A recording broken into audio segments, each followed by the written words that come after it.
Bonjour, je m'appelle Nathalie Yamb et je suis très heureuse de vous retrouver après la pause estivale pour cette première émission de la rentrée 2022-2023. J'espère que vous avez bien profité de vos vacances et que ce mois de septembre vous trouve tous et toutes en bonne santé. Pendant que l'on se reposait, certains travaillaient à organiser des attaques en règle contre les combattants et les combattantes de la cause de l'émancipation africaine, et en particulier contre moi, Nathalie Yamb, leur obsession et leur cauchemar. Magnéto. Ils payent aussi des influenceurs, des gens qui ont une importance certaine, beaucoup d'abonnés sur les réseaux sociaux. À chaque fois que le groupe Wagner souhaite s'implanter dans un pays, ils envoient en fait ce qu'on peut appeler des poissons pilotes, si vous voulez, qui vont être des personnalités qui vont aller explorer le paysage médiatique local, qui vont aller essayer de mieux comprendre les sociétés locales, qui vont essayer d'interagir avec des figures militantes, intellectuelles, locales, qui peuvent potentiellement être d'accord pour une coopération avec la Russie. Ça a été en particulier le cas notamment avec toute une série d'acteurs qui se réclament du panafricanisme. C'est le cas de Nathalie Yamb, une des influenceuses les plus virulentes et les plus suivies. Plus de 200 000 abonnés sur Twitter, elle y encense la Russie autant qu'elle y conspue la France. On la surnomme d'ailleurs la Dame de Sotchi, car Vladimir Poutine l'avait invitée à ce fameux sommet de Sotchi. Un moment clé, c'est là, devant 43 chefs d'État, qu'il se pose en défenseur des souverainetés africaines. Depuis, Nathalie Yamb est un fidèle relais de la Russie. Allez, on clique pour voir.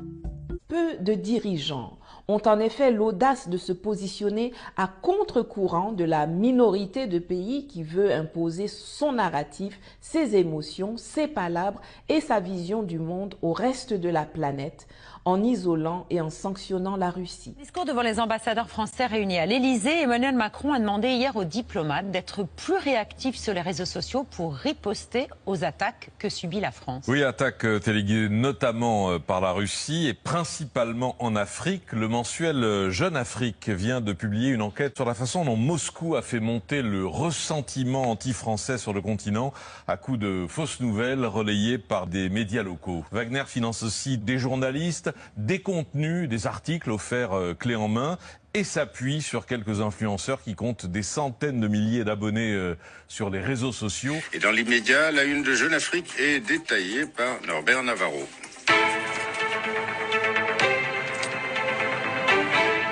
Et il est en ligne avec François Soudan qui s'exprime pour Jeune Afrique. François Soudan, bonjour. Cette semaine dans Jeune Afrique, la lutte d'influence médiatique en Afrique entre la Russie et la France dans la bataille d'image qui l'oppose aux influenceurs soutenus par Moscou. La France a fini par se décider à tenter de contre-attaquer avant de voir comment tout de suite l'influence de la Russie dans la montée du sentiment anti-français en Afrique. Comment opère-t-elle ? Alors, il est clair que les Russes exacerbent par tous les moyens ce sentiment anti-français qui préexistait quand même dans une large mesure à cette perte d'influence de la France, mais ils utilisent pour ça plusieurs moyens de propagande. Alors d'abord, le moyen classique, la chaîne Russia Today, le site Sputnik qui se redéploie sur l'Afrique, notamment à partir de Nairobi et Johannesburg, mais surtout une guerre hybride, si je puis dire, avec la nébuleuse Wagner de l'oligarque Prigojine, qui, outre ses activités de mercenariat au Mali et en Centrafrique, s'est spécialisé dans les opérations d'influence en finançant directement des médias, des journalistes. Et puis il y a aussi le recours à des influenceurs stars, qui comptent des dizaines de milliers de followers sur le continent, comme Kémy Seba, Nathalie Yamb. Réduire l'un et l'autre au simple rôle d'agent de Moscou serait évidemment simpliste. Ils avaient des convictions, évidemment, qu'ils affichaient bien avant. Et il est clair que l'un et l'autre, et surtout Nathalie Yamb, affichent un soutien inconditionnel à l'invasion russe et servent objectivement les intérêts de Moscou, tout en critiquant avec une très grande virulence verbale la politique africaine de la France, Emmanuel Macron, les médias français et les chefs d'État proches de Paris, comme Alassane Ouattara, Mohamed Bazoum, Macky Sall. Ça marche et ça intègre parfaitement l'écosystème russophile qui se développe sur le continent. Si quelques-uns très naïfs ont pu croire que ces attaques étaient d'initiatives spontanées et diffuses, il n'a pas fallu longtemps pour établir de façon certaine qu'elles étaient en réalité organisées, orchestrées, commanditées par un grand maître, l'influenceur en chef, le président français Emmanuel Macron, qui a d'ailleurs revendiqué de façon tonitruante la paternité de ces manœuvres dénigrantes, diffamatoires et méprisantes lors de la conférence des ambassadeurs français qu'il a tenue à l'Élysée le 2 septembre 2022. Pour tenter de riposter aux effets dévastateurs qu'a eu mon discours de Sotchi, qui a fait trembler l'empire france-africain jusque dans ses fondations, Emmanuel Macron, le chef d'orchestre, l'a édicté, confirmé et claironné. C'est lui qui indique le cap, qui fixe les objectifs, qui met à disposition les budgets nécessaires et qui monte même en première ligne pour ce combat de survie pour la France qui n'est grande que quand elle grimpe sur les épaules de l'Afrique. Mais que dit-il? Que disent-ils? Que veulent-ils? Que font-ils? Vous vous souvenez qu'à Sotchi, ce fameux 24 octobre 2019, je portais votre parole en ces termes. Sur le plan politique et diplomatique, le monde et la Russie doivent cesser de nous voir à travers les lunettes déformantes du storytelling méprisant, mensonger et négationniste de la France, qui nous assujettit.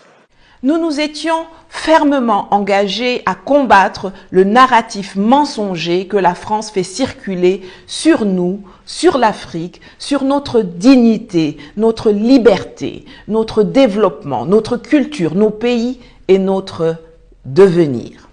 C'est contre cet engagement pour l'émancipation et le respect de l'Afrique et des Africains qu'Emmanuel Macron a décidé d'aller en guerre et de réaffirmer que nous, population d'Afrique, nous sommes des sous-hommes, des animaux, incapables de penser, de décider et de parler pour eux-mêmes. Et si vous croyez que j'exagère en ce qui concerne le racisme, le racialisme condescendant de Macron et de la classe politique française et européenne à l'égard des Africains, je vous invite à écouter le discours qu'il a tenu lors de la conférence des ambassadeurs du 2 septembre.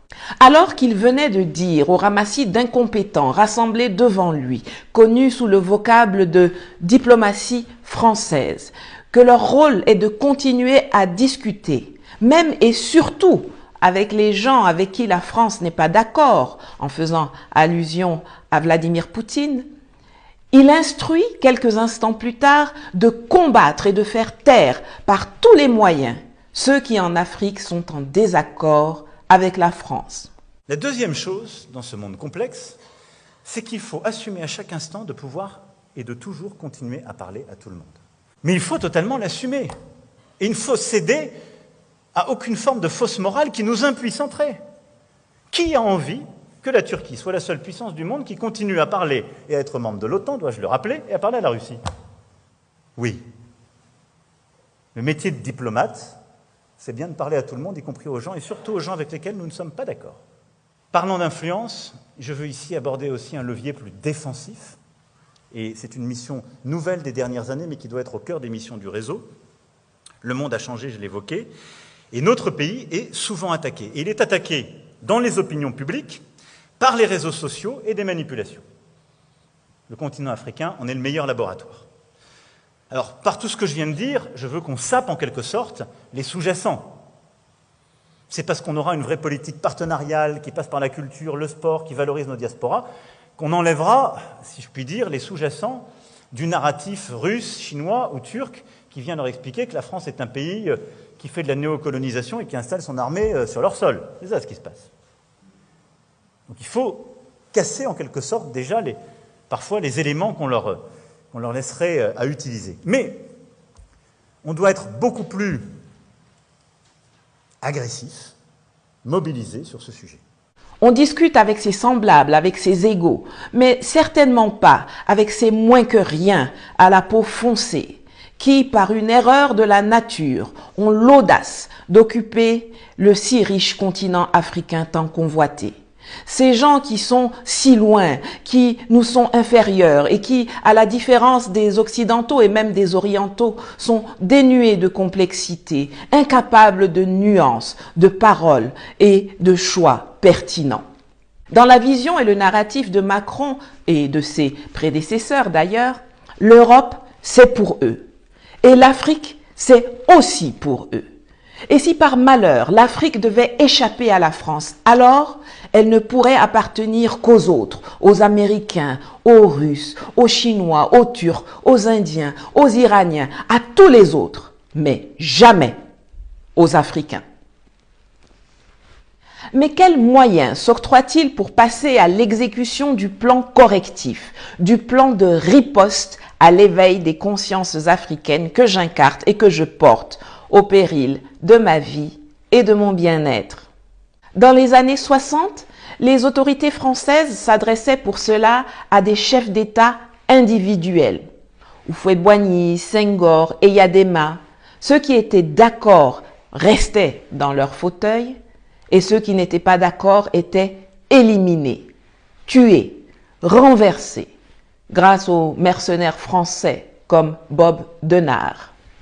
Après, quand ils ont constaté les limites de ces huis clos, ils ont parlé au collège des chefs d'État, en organisant des réunions pour s'adresser à eux collectivement, de façon plus compacte. Et c'est ainsi que nous avons vu naître les fameux sommets France-Afrique dans les années 70.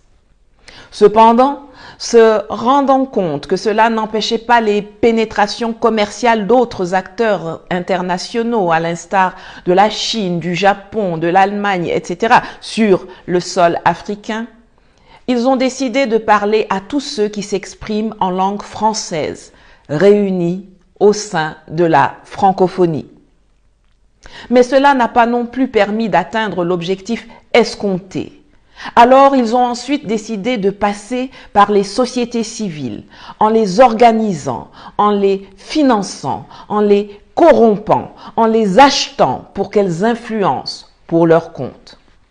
Cela ne suffisant pas à étouffer les revendications d'émancipation, le besoin de partenariats diversifiés en lieu et place du mariage forcé, abusif, exclusif et spoliateur imposé par Paris, il décide donc dorénavant de s'adresser directement à la jeunesse africaine. Cette jeunesse dont ils reconnaissent que nous sommes les porte-voix, cette jeunesse qui nous écoute, qu'ils pensaient initialement uniquement branchée sur les réseaux sociaux, ce qui devait exclure ceux qui sont dans les campagnes, dans les zones rurales, de la contestation de la présence française en Afrique. Mais patatrac, l'épisode du convoi de Barkhane, arrêté et caillassé dans les villages du fond du Burkina Faso et du Niger, fin 2021, leur a démontré, si besoin était, qu'une nouvelle fois, ils faisaient fausse route. Un convoi de l'armée française en provenance de la Côte d'Ivoire à destination du Niger, bloqué vendredi à Kaya, chef-lieu de la région du centre-nord du Burkina Faso. Des milliers de personnes ont décidé de barrer sa route à l'appel de la coalition des patriotes du Burkina Faso afin de protester contre l'insécurité galopante dans le pays. Malgré les accords signés avec la France, le convoi suscite des interrogations. Nous, ils transportent quoi? Ils amènent quoi? Chaque fois, ils partent vers le Sahel. C'est que nous, on veut là. Aujourd'hui, là, ils ne vont pas passer. Même si c'est pas aujourd'hui, même si on va faire deux mois ici, là. Nous, on est calés, on ne va pas bouger. Mais nous, on ne veut pas leur aide. On ne veut pas négocier, on ne demande pas quelque chose. C'est que nous devons se demander une seule chose. Ils n'ont qu'à partir chez eux. Le convoi militaire de la force française Barkhane, de nouveau freiné dans sa traversée par un millier de manifestants. Pneus en travers des routes, départ de feu, barrage humain, les militaires français restent bloqués à Terra pendant près de 5 heures. Présentes sur place, les forces de sécurité nigériennes tentent de maintenir les manifestants à distance à coups de gaz lacrymogène. Selon l'armée française, plusieurs camions du convoi auraient été pris pour cible. Des individus auraient même tenté de s'en emparer. En effet, partout sur le continent, les gens sont conscients des méfaits de la France, des atrocités, violences et pillages qu'elle a infligés aux populations africaines depuis la nuit des temps jusqu'à aujourd'hui. Macron décide donc maintenant de mobiliser l'Élysée, la diplomatie, l'armée, les médias. leur demandant de recruter à tour de bras et promettant de leur donner le maximum de moyens pour tenter d'arrêter l'inéluctable rupture chirurgicale en cours de téléchargement de par la volonté des Africains. On a même été jusqu'à nommer un ambassadeur pour nous combattre.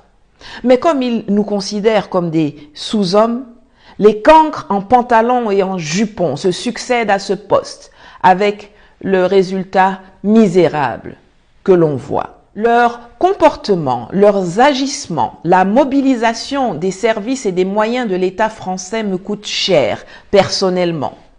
Arrestations et expulsions, les menaces de mort envers moi, envers mes parents, envers mon enfant, envers mes proches, les filatures, les lettres anonymes, les intimidations, les tracasseries et abus administratifs, les mensonges, la diffamation, l'assassinat de caractère en prélude à l'assassinat physique. C'est beaucoup pour un petit bout de femme noire d'1,63 m. À ce sujet, je me permets de faire 2 remarques. Pour commencer, je m'adresse à Barbara Lohr, que voici. Madame, quand Macron ou ses services vous demandent de produire un documentaire anti-Nathalie Yamb pour Arte, si vous étiez professionnelle et non une mercenaire des médias, de la même façon que vous avez contacté des individus comme Nicolas Normand et Maxime Audinet sur Twitter, vous auriez aussi pris attache avec moi. C'est cela qu'on enseigne dans les écoles de journalisme. En tout cas, c'est ce que l'on m'a enseigné quand j'étudiais le journalisme en Allemagne. Et j'ose croire que c'est également cela que vous auriez retenu à l'école de journalisme de Strasbourg si vous n'aviez pas été une étudiante médiocre. Cela s'appelle de la déontologie professionnelle. Mais, chers amis, c'est à dessein que des cancres comme Barbara Lohr, comme Benjamin Roger, comme François Soudan, Patrick Cohen, Cyril Ben-Simon, etc.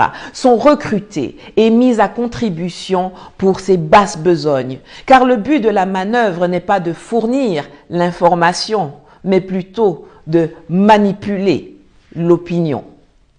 Hélas pour eux, heureusement pour nous, cette méthode ne prospère plus. Nous avons déjà tellement bien réussi notre mission d'éveil des consciences que quasiment plus personne en Afrique ne les prend au sérieux. Et à cet égard, nous devons beaucoup mieux utiliser le réseau France Média Monde, qui est absolument clé, qui doit être une force pour nous. Et je pense que nous avons collectivement à repenser notre grammaire commune. Et c'est ainsi que chaque article ou reportage mensonger, à charge, publié ou diffusé par leurs soins à travers les chaînes comme RFI et France 24 du réseau officiel de la propagande d'État hexagonale France Média Monde ou dans les autres médias subventionnés par l'État français, se fait déchirer, laminer par l'opinion africaine. Ma deuxième remarque est relative au bon usage de l'argent du contribuable français.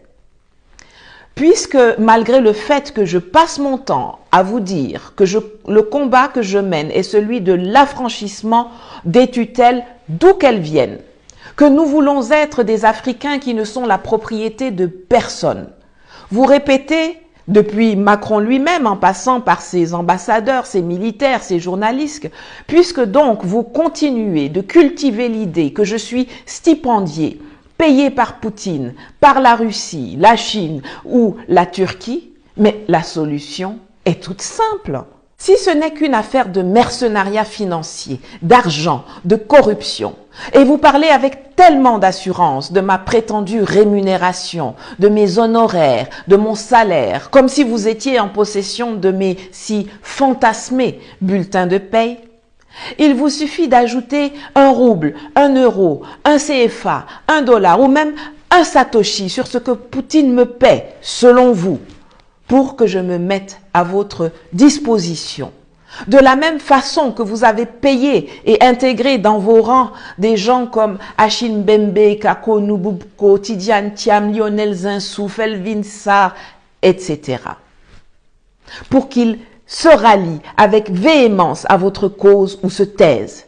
C'est tellement plus simple et cela vous épargnerait toutes ces agitations ridicules et risibles. Ou bien, cela vous coûterait aussi nettement moins cher que les millions d'euros que vous dépensez en budget de recrutement, de fonctionnement et d'entretien des glandeurs extraits des placards recyclés en commentateurs de 8e zone et des trolls en conflit permanent avec les règles d'orthographe de la langue de Molière que vous embauchez et employez actuellement pour nous combattre, évidemment, sans succès. Mais vous savez pertinemment que la lutte que je mène et incarne avec d'autres vaillants frères et sœurs d'Afrique, des Caraïbes et des diasporas n'est mue que par l'irrépressible exigence de redevenir des femmes et des hommes libres et souverains. Ce n'est pas comme si la France n'avait pas essayé de m'approcher, que ce soit des dirigeants du Quai d'Orsay, qui sont venus à ma rencontre 17 jours après mon expulsion de Côte d'Ivoire, ou les missi dominici français, européens et africains qui prennent attache avec moi. Vous n'avez de cesse de faire ce dont vous accusez les autres. Mais c'est peine perdue, car l'on ne peut acheter que ce qui est à vendre, et moi, je ne suis pas à vendre, ce qui vous met en rage et vous fait agir de façon brouillonne et erratique. Yako. La cause principale de votre débandade en Afrique, c'est votre incapacité à changer de logiciel. L'Afrique du 21e siècle n'est pas celle du 20e, 18e, 19e siècle. Et ce que nous avons réussi à faire avec Assimi Goïta, Mamadou Koulibaly, Kémi Séba, Aminata Traoré et tant d'autres va plus loin que ce qu'aucun de nos devanciers avait fait avant nous. Et rien ne pourra plus jamais refermer les yeux et obscurcir les esprits que nous avons éveillés. Ni vos sinistres ministres, ni vos services voyous, ni vos soldats mercenaires, ni vos ambassadeurs influenceurs, ni vos médias barbouzes, ni vos intellectuels artistes corrompus et corrupteurs ne nous arrêteront ou ne nous feront reculer. Cette guerre, vous l'avez perdue. Mais je ne saurais terminer cette vidéo sans m'adresser à l'opinion, au peuple et au président africain. La façon dont ces gens du dehors nous traitent, c'est en partie à cause de vous, à cause de nous. Qu'est-ce que leurs armées font chez nous en temps de paix et même en temps de guerre? Des armées qui ne sont pas là pour nous sécuriser, mais pour protéger leurs intérêts. Car j'ose espérer qu'à ce jour, tout un chacun sait, grâce aux accords rendus publics par le professeur Mamadou Koulibaly, alors président de l'Assemblée nationale de Côte d'Ivoire, que la gestion des ressources naturelles n'a pas été annexée à la partie commerce du pacte colonial, mais bel et bien à l'annexe de défense. Qu'est-ce qui explique que sur le territoire africain, une monnaie appartienne à une puissance étrangère? La monnaie qui est censée être une institution de souveraineté. Qu'est-ce qui explique qu'aujourd'hui, une puissance étrangère puisse fournir des armes et des financements à un Africain pour aller déloger un autre Africain du fauteuil présidentiel? Qu'est-ce qui explique qu'au niveau de l'Organisation des Nations Unies, aujourd'hui encore, ce soit des puissances étrangères qui portent la voix et la plume des pays africains, comme si on était des enfants immatures et irresponsables? Qu'est-ce qui explique que c'est l'histoire des autres, l'histoire écrite par les autres, qui est enseignée à nos enfants dans nos écoles et dans nos universités? Qu'est-ce qui explique que pour pouvoir me faire entendre et comprendre par un maximum d'Africains, je doive m'exprimer en français ou en anglais dans mes vidéos, plutôt qu'en Bambara, en Kiswahili, en Bassa, en Wolof ou en Lingala? Qu'est-ce qui explique que nos matières premières servent à faire tourner et à industrialiser les économies des autres, pendant que nos économies à nous sont au point mort, au stade du Néandertal industriel? Qu'est-ce qui explique tout cela si ce n'est pas que nous ne nous sommes pas appropriés nous-mêmes notre continent. Quand les colons sont arrivés chez nous pour arracher nos frères, nos terres et nos choses, ils ont donné des noms à nos pays, à nos rivières, à nos collines, à nos villes, à nos rues. Ils nous ont imposé leur langue, leur religion, leur enseignement. Mais au moment où ils sont repartis, vous, les chefs d'État, vous auriez pu et dû nous permettre de nous réapproprier notre pays et notre histoire. Mais vous vous êtes plutôt comportés exactement comme eux le faisaient. Vous êtes allés vous installer dans les palais des gouverneurs coloniaux. Vous avez appliqué la même politique que le gouverneur blanc menait. Et vous avez conservé tous les noms qu'ils ont choisis pour nous. Vous n'avez même pas eu la présence d'esprit d'écrire des textes conformes à nos coutumes, à nos traditions, à nos façons de vivre. Vous vous êtes juste contenté de faire du copier-coller des lois napoléoniennes, le sale type qui a réinstauré l'esclavage, alors qu'eux-mêmes, en Europe, ont pris le temps de les modifier et de les réformer. Le rôle de laquais, à qui les ambassadeurs de France donnent des instructions, vous convient bien. Si vous vous étiez comporté en chef d'État libre, patriote et autonome auquel aspirent les jeunesses africaines, nous n'en serions pas là aujourd'hui. Mais tout n'est pas perdu, bien au contraire. Le vide juridique consternant concernant l'appropriation de l'Afrique par les Africains peut et doit être comblé. Il faut que tout le monde sache que l'Afrique, c'est aux Africains et que rien ne doit se faire en Afrique en dehors de l'intérêt des Africains.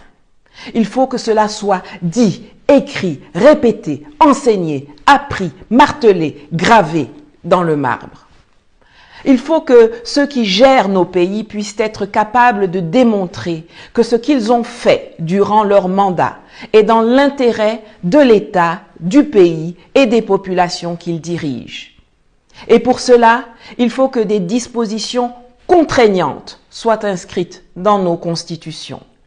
J'ai bien dit contraignantes et non pas uniquement déclaratives, dans un préambule que tout le monde et n'importe qui peut violer.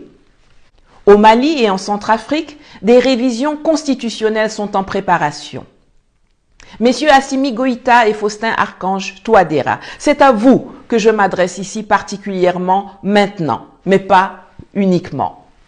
Vous avez le devoir de prendre toutes les dispositions pour que la propriété de l'Afrique par les Africains soit ancrée dans nos textes fondamentaux. La présence de bases et d'opérations militaires étrangères sur notre territoire, tout comme l'abandon de notre souveraineté monétaire, doivent être formellement interdites constitutionnellement. L'appartenance du sol et du sous-sol aux populations locales doit y être sanctifiée. L'adoption d'une ou plusieurs langues locales comme langue officielle nationale en complément ou même en remplacement du français doit être prévue. La transparence des contrats signés en notre nom par nos gouvernants y être inscrite et les sanctions relatives à la haute trahison y être précisées. Je suis à votre disposition avec mes équipes pour aider, conseiller, détailler ces propositions. Alors mettons-nous au travail, tous ensemble, car le moment est opportun et le temps presse. Si vous avez apprécié cette vidéo, alors mettez un like, un commentaire en dessous et partagez le lien à vos amis, à vos collègues, à vos parents, dans vos groupes et réseaux sociaux. Traduisez le contenu de ce que je viens de vous dire dans vos langues locales respectives pour que le message circule. Si vous ne voulez pas rater la prochaine vidéo, abonnez-vous à cette chaîne, à cette page, à ce compte. C'est gratuit et cela me fera plaisir. Et lorsque nous aurons atteint un certain nombre d'abonnés, je diffuserai la version électronique des servitudes du pacte colonial, publiée par Mamadou Koulibaly en 2005 et qu'on ne trouve plus en librairie depuis longtemps. Et si vous voulez me soutenir financièrement pour me permettre de continuer à produire du contenu éducatif et à prendre les dispositions nécessaires pour rester en vie malgré les attaques de la France et de l'Occident contre ma personne, alors n'oubliez pas de contribuer à mes cagnottes dont les liens sont juste ici. Merci d'être là. Merci pour votre endurance, votre détermination et votre soutien. Et à bientôt. Matondi Mingi.